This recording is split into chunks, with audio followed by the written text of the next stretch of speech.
Thank you very much for accepting us here today and organizing this important event. So I would like to present what we are doing in regards to promotion of conservation agriculture in Turkey using a holistic approach. So actually you can notice in the name of my presentation, we are currently promoting sustainable land management and climate-smart agriculture in addition ecosystem-based adaptation to climate change under two different international projects implemented by Food and Agriculture Organization of the United Nations. So basically we have submitted our article which was prepared by several experts and some of them are at present. So I would like to thank you to my colleagues as well. So based on this presentation, I will make you familiarize with more in detail. So to start, it's better for you to understand what we are producing in Turkey, especially in a province where climate conservation agriculture is more significant than anywhere else in the country. So we are mainly producing wheat in Konya province, and the amount of production is increasing every year. Of course, the sown area is on increase as well. So we ask the question that, is this sustainable? So when we look at the figures and some photos that are brought here, you'll see how the wrong and inappropriate implementation and practice taking place in Konya Closed Basin. So basically we need to find and come up with an efficient solution to avoid further degradation of lands in the region, which are quite important for food security of Turkish people. So this is like almost desert. So with holistic approach, we consider several aspects, such as economic return, soil management, and better mechanization, agronomy, and plant protection. So consequently, we will have more efficient farm management and environment-friendly agriculture. So further to the sown area, you'll see a comparison of the provinces where we are implementing our projects. So the figures are much more higher. So when we are introducing this shift, we have several challenges. The first one is integration of livestock and farming and cover crops for woody crops and adaptation of machinery. So we need to find immediate solution to these challenges so that we can progress faster. So I would like to give you more detailed information for the potential of CA and application and implications of conservation agriculture. So it's an emerging concept in Turkey over the last 1 decade. International projects and donors have given more importance to promotion of CA, and we are, as an FAO, taking this opportunity to introduce and promote this sustainable way of production by means of conservation agriculture. We tried our best to provide an official figure of how much we planted. We are doing CA planting in Turkey, but it's been quite limited. However, our endeavors over the last 6 months brought some official figures that almost 5,000 farmers over the last 6 months have been trained, and we have, as of yesterday, we have reached almost 10,000 hectares. And of course, we have established an association of conservation agriculture in Turkey, which got membership to ICAF. So based on this holistic approach, actually we are trying to mandate an efficient tool to accelerate this promotion. And this is, of course, having several elements.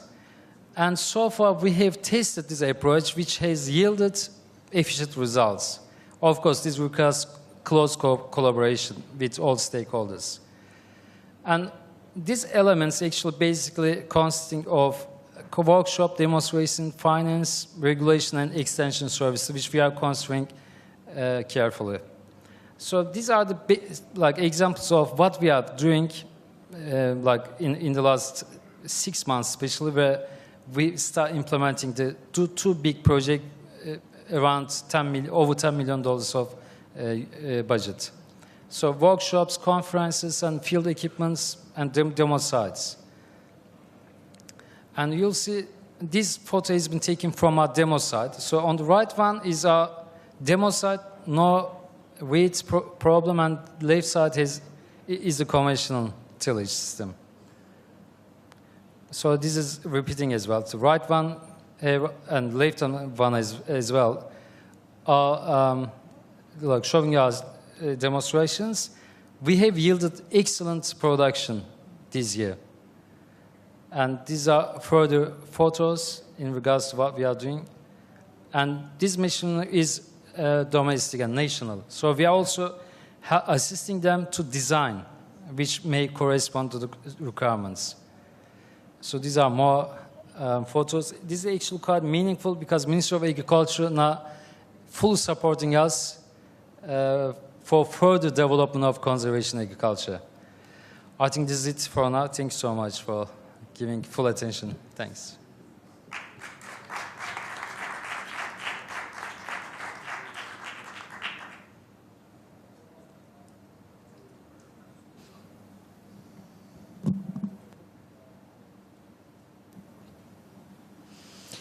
Now we continue with Mr. Brendan Brown.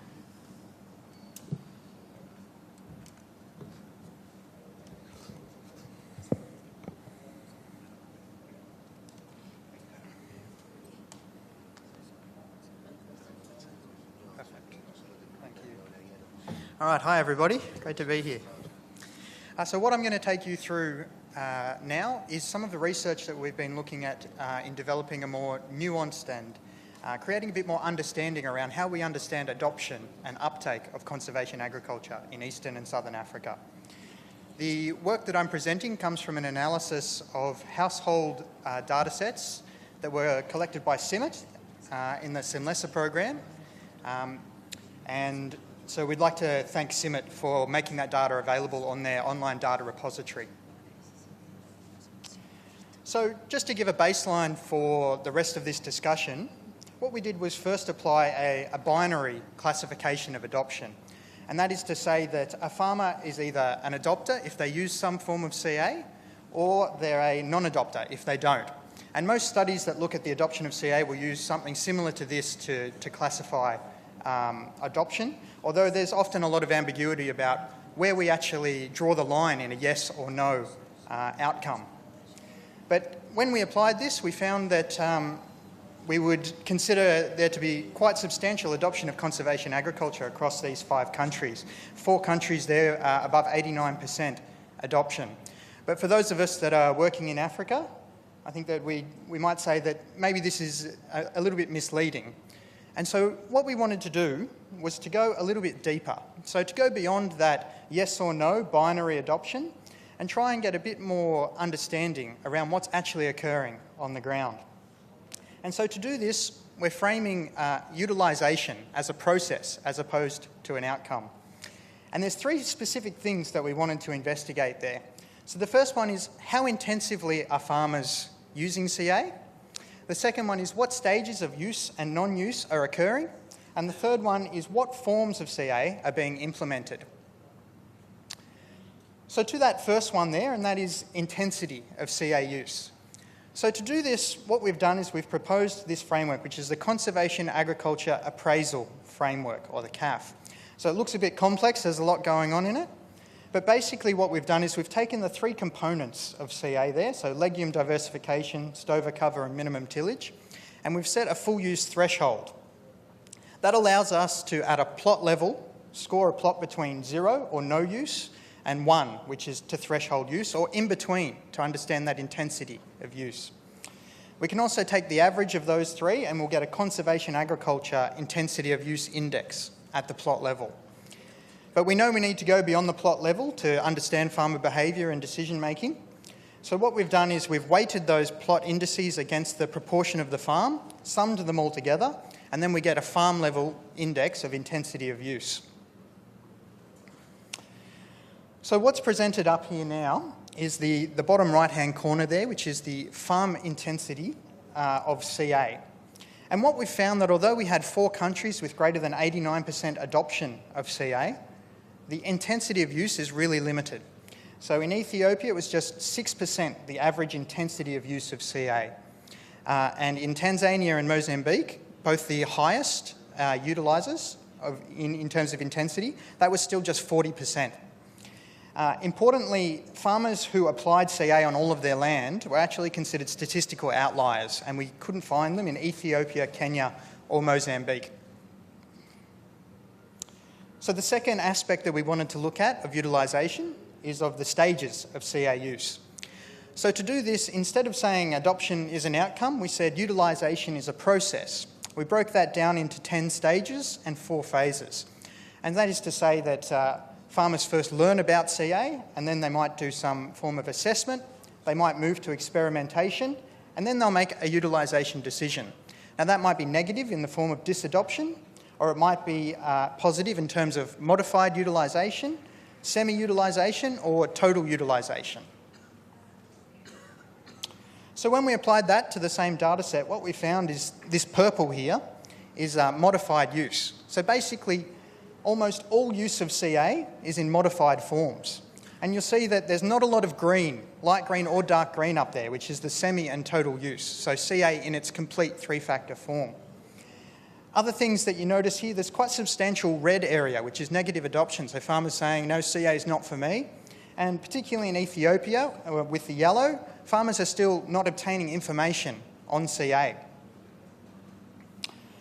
So we've said now that intensity of use is quite low and that modified use dominates. So that leads to the question, well, what types of CA are actually being used by farmers? And so what we wanted to do was just to create a clear structure to understand the types of CA that were being applied. And this is particularly important for CA because it's a complex and multi-component technology that often does get used. There's a lot of ambiguity around it. Sometimes people say minimum tillage is CA or zero tillage is CA, so we wanted to be quite clear to understand the actual types of CA that were being used. So again, we apply this to the data set, and what we actually found was only 0.3% of plots would be considered CA adoption under the FAO definition of simultaneous application of all 3 components of CA. Even if we were to loosen our definition and say just all 3 components practice in whatever manner, that was still just 0.8% of plots. Importantly, there was 52% of plots that actually didn't have any component of CA practiced on them. And one of the ones that stuck out there was the red area with minimum tillage. So just 2.7% of plots had minimum tillage on them, despite minimum tillage being the bedrock of most CA systems. So to investigate that minimum tillage a little bit further, what we did was we applied our second framework there, the PAF, the stages of use, to try and understand what was happening with minimum tillage. So as we can see here, there's a lot of yellow there, and that yellow suggests that farmers haven't yet received information or aren't obtaining information on minimum tillage. So they're not to the point of even evaluating minimum tillage yet because they haven't received enough information. But more so, once farmers actually obtain information on minimum tillage, they're not progressing to full use. So that is the dark green or the total use. In fact, what's actually occurring is farmers are negatively evaluating, so that's the red area. They're saying, well, no, CA is not for me, I know about it, it's not for me. Or particularly the blue area there, right after the red, and that is interest with no use. So these are farmers that are saying, I've obtained enough information about CA, I want to do it, it's something that will benefit me, but I'm not actually applying it at the moment. So to bring this back all together, and the title of the presentation is Adoption versus Utilisation. So we said adoption of CA in a simple binary classification is 79% across the 5 countries. But when we looked at intensity of use, we found that the average farm intensity of CA was just 6 to 40%. When we looked at the stages of use, we found that less than 1% of farmers would be considered total utilisers, and that 99% of CA use was in modified form. Beyond that, we found that more than 50% of farmers and up to 70% in Ethiopia still had limited awareness of minimum tillage and hadn't reached the stage of evaluation. And when we looked at the types of CA, we found that just 0.3% of plots practiced complete total CA, and 52% of plots had no components of CA on them. So what does that mean? Well, the first one is I hope I've shown to you that binary classifications of adoption can be a little bit misleading, and we do need to go deeper than just saying that it's a yes or no outcome. And when we expand that to activities and promotion of CA, there needs to be a movement beyond just achieving adoption, but it needs to be looking at how are we going to intensify the use of CA and CA components. So at the moment, we're very focused on having a small plot of CA, and a farmer will expand that plot over time. And what we found through these results is that it's more likely that they're going to use modified components of CA and build their intensity of use over time. So extension systems, research systems need to shift their thinking a bit more beyond just binary adoption. So that's all I've got for you. I'd just like to quickly thank the CIMMIT, well, the sponsors of this research, but particularly CIMMIT for providing the data sets on their online repository, and also for providing some funding for us to explore the reasons for these trends, which is up on some posters outside. So we've got 3 posters up there. If you do want more information, I've got a few handouts of the frameworks, and this was published earlier in the year. Well, some of this was published earlier in the year in Ag Systems. But please do come and have a chat. I don't speak any Spanish, so it'll be quite a boring conference for me if I'm not interacting with you guys. Thanks.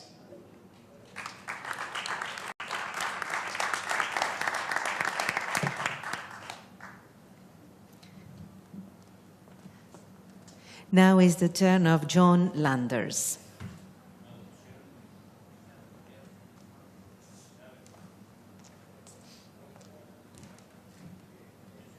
Romero worked with me on this, and he will make the presentation. He did all the hard work.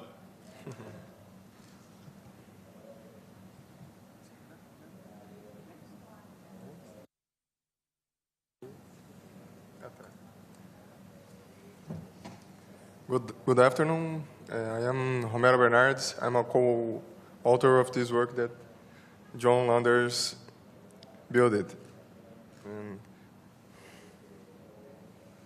The benchmarking is an old tool that used to be by companies, huge companies, that they are always trying to measure the inputs of each investment they are doing.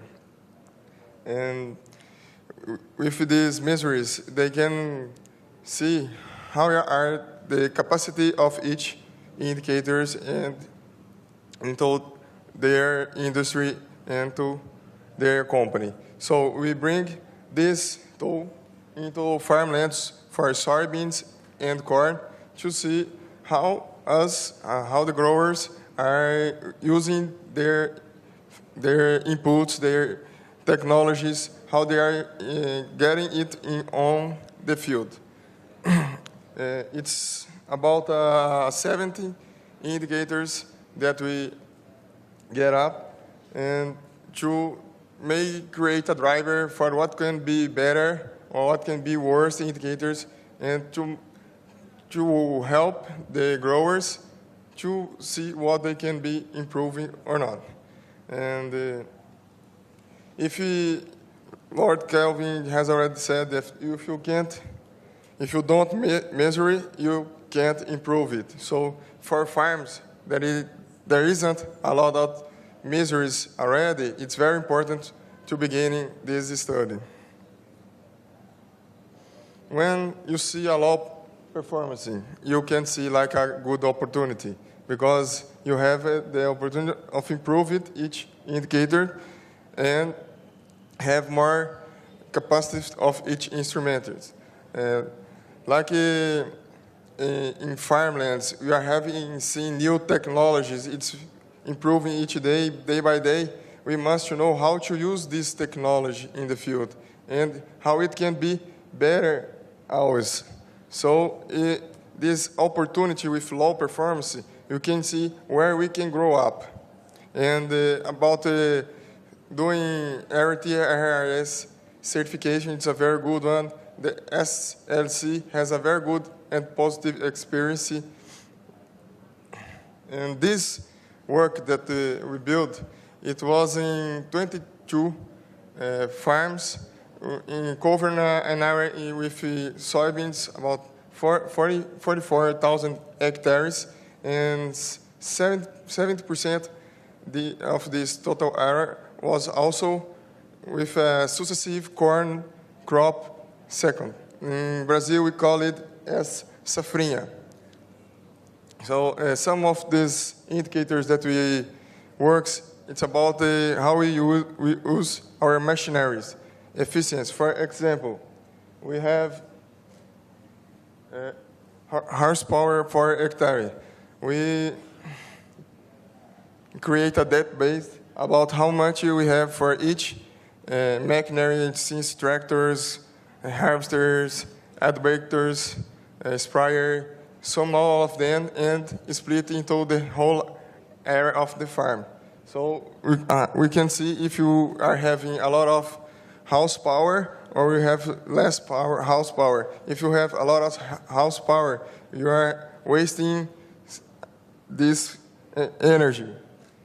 So we can see that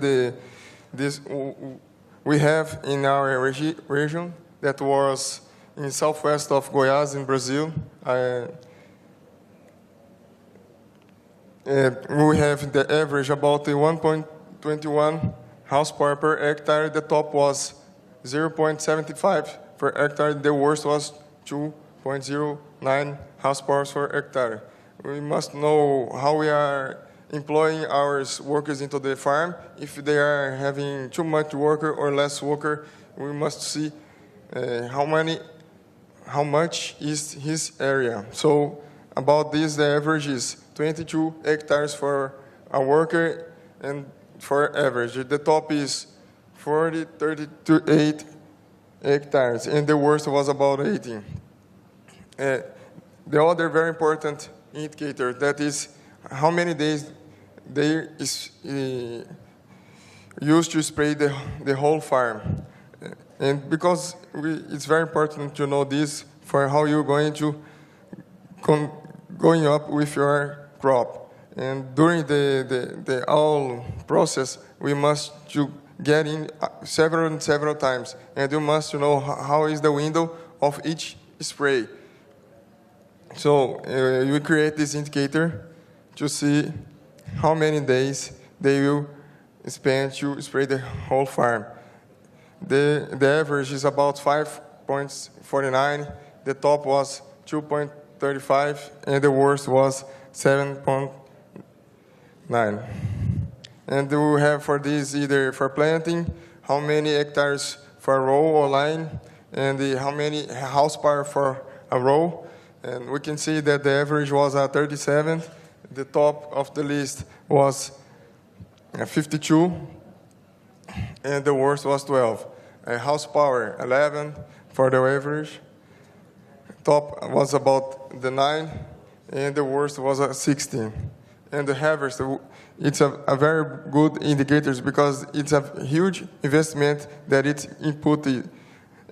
And the horsepower for hectare for each harvester, you have an average there, 0.46 horsepower for hectare.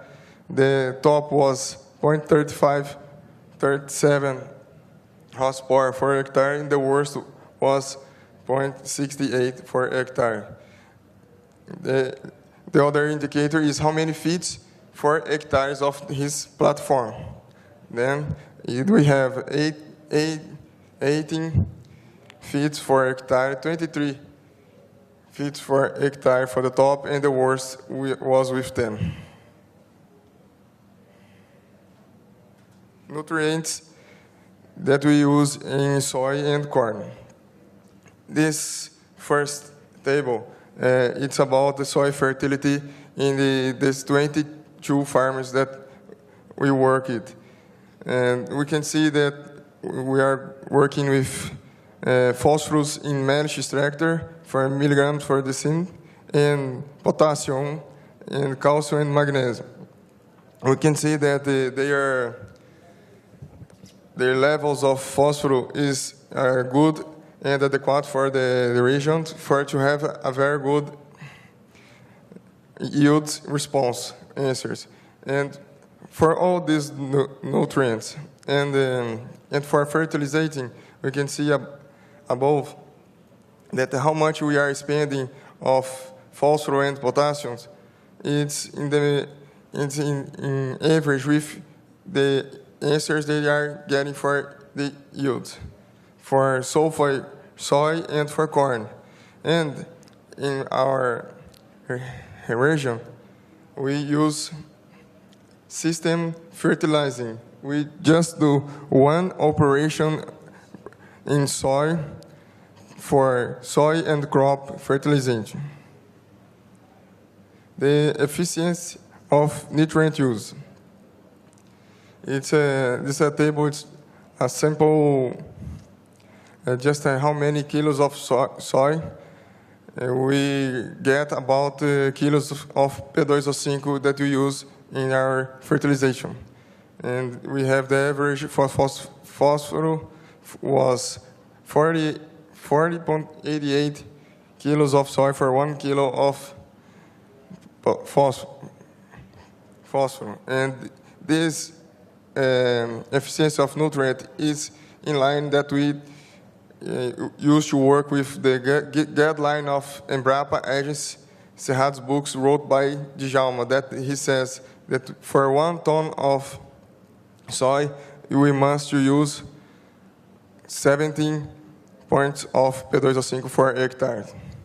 And for kilos of corn and kilos of corns for phosphorus eating. Biological control. During this program, it was in 2014, 3 years ago, it already wasn't tool very used in the farms, but it's very important and that it's growing up very fast into the lands. And we must know better how to use it, when to use it, and what is the best companies that we use it. Because we are not talking about fertilizer or pesticide. We are talking about live microorganisms. And so it's very hard to define and to see which company is getting the best product for the grower. And some other indicators that we have is crop areas and yields, effective planting days by yield, hectares, methods of spray of brome, total training hours per worker, and so is this. Thank you.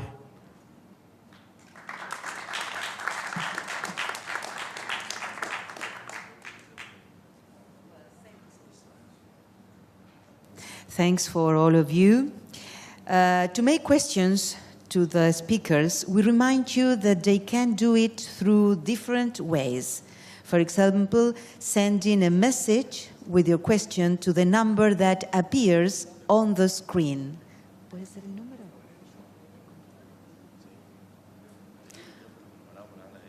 Or you can also ask orally your question. Miss Pia has a mic.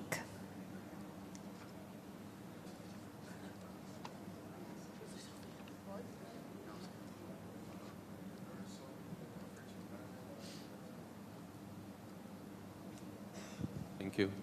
Thank you to all the speakers, very interesting presentations. My name is Emilio González from the European Conservation Agriculture Federation. And my question is addressed to Mr. Brown, Dr. Brown, in terms of the principles of conservation agriculture. We started working in a year, I would say year 2000, and in Spain the association was founded. I started in the year 2000. The association started in 95. By that time, I remember we almost translated the conservation tillage definitions from the CTIC directly to, let's say, guide the messages to farmers. But after being in touch with FAO, we started promoting the principles of conservation agriculture as understood today, and the controversy is the minimum tillage. If I had to tell or define what's minimum tillage, nowadays in Spain, most of conventional tillage is minimum tillage. Due to the high fuel costs, farmers have got rid of moldboard plow. They are using chisel plow, but several passes that after that, soil is almost bare. So my question is, even if you think the minimum tillage is not in the mind of African farmers, do you find, or what's your learnings to try to, as is might be difficult, shifting from conventional even to minimum. I don't know if the effort of shifting from conventional tillage to no tillage would be much harder. Thank you.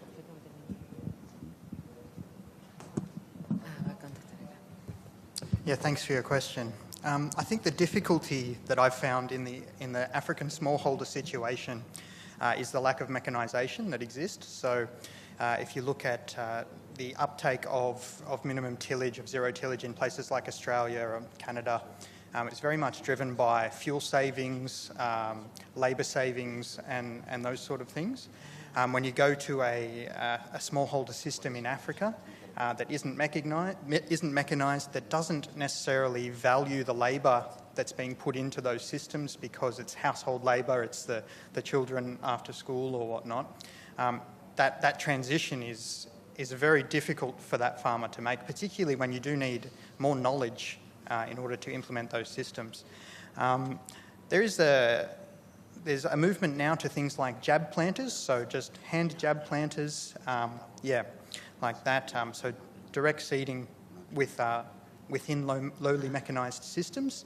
I think, as you can see, we still have an information gap, even for that information to reach the farmer.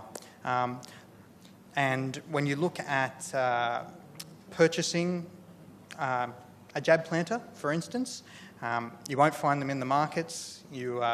If you do find them, you might be able to find a direct seeder off the back of oxen. It'll be beyond the economic situation of many smallholder farmers that aren't engaged in markets, so don't have an income. So when you don't value your labour, you're going to stay ingrained in those tillage systems. So I think there's definitely potential. The science says that it can be beneficial. I'm not sure we have the right package for the smallholder farmer at the moment. I think we have to look more at the economic viability of these sort of things. Maybe the avenue is probably more likely through legume development, get some cash into the system, and then they can start valuing other things. In some communities where they are next to trading centres, then there is a bit more economic value to labour. So maybe those sort of systems are the ones to target for minimum or zero tillage. Thank you. We have no more time for more questions.